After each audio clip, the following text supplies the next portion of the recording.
Yo, what's up? So, I know what I know, but I don't know what I don't know. So I should be honest with myself and others. Okay? Because that makes sense. You know, there's morals and ethics behind it as well, but just like freaking logic, okay? So, how do I know something? And, understanding and being convinced to the point of standing on that knowledge as if it is as solid as a rock. You know, I got the green light. That means I don't have to stop at the way station. So there's certain things that I have learned, like you know, if I take this hat off and drop it, like, what do you think's going to happen if I let go? I know it's going to fall, and so do you. I don't want to test it because it's my white hat and I don't want to get dirty. Anyway, we experience gravity on a regular basis, so we know, okay? And then you got faith, okay? So I think it's okay to drive through this green light because everybody stops at the red light most of the time. I know it's a red light, so I need to stop, you know, so everyday activity builds my faith in what I should do. Which lane should I be driving in? Is that legalistic? Yes. Is it saving my life? Yes. Do not drive into oncoming traffic. I know which lane I'm supposed to be in because of interactions with daily interactions. Okay? So there's an extreme emphasis on food because you get hungry, but a lot of people starve for the word, and then a lot of people, they have interactions with people that's argumentative, and there needs to be more agreement than argument. So there's, you know, arguing about vague stuff, and then there's talking about stuff that's rock solid, that you can stand on, that you know, that's tangible. Faith like a mustard seed. A mustard seed is tangible, okay? It only takes a little faith, right? But you got to be able to stand on what you know, and you got to give account for what you know. Like, why do you know this thing? And you need to convince yourself. And then we're instructed to be ready to tell others why. This is straight out of the New Testament. This is some of the stuff Jesus talked about, okay? So I need to know what I know and why I know it. Apply critical thinking. Do I know this? Or am I regurgitating someone else's thinking?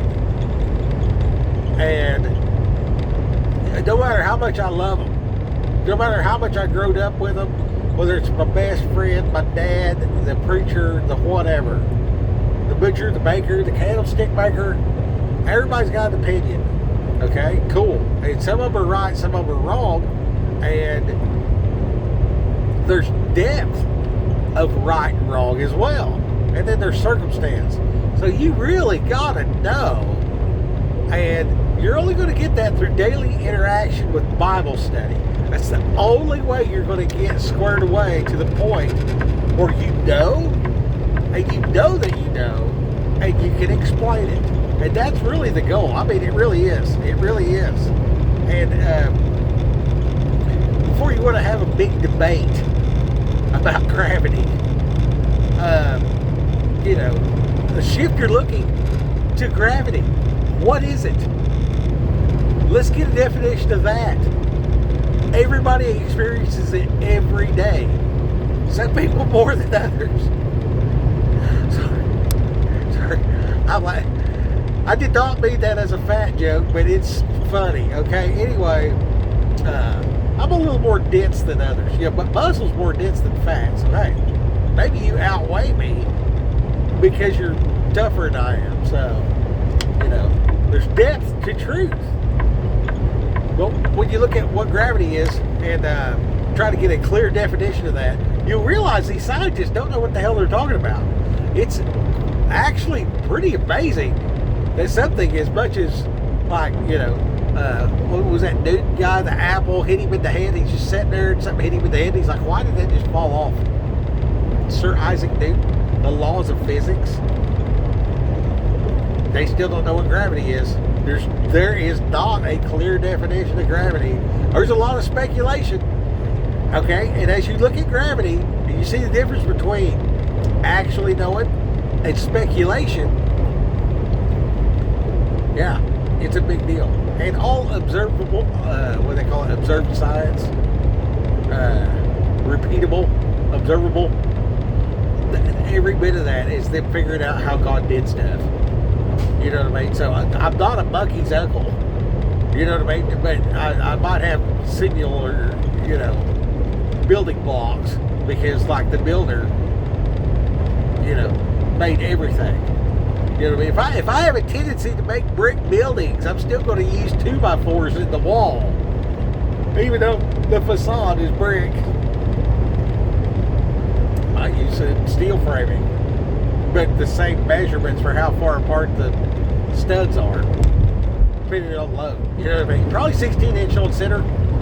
Very difficult to find a house in the United States that's not built with the studs 16-inch on center.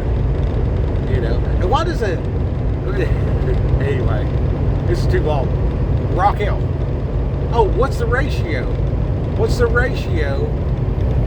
Like, how many things should you agree with your brother about before you argue about one thing?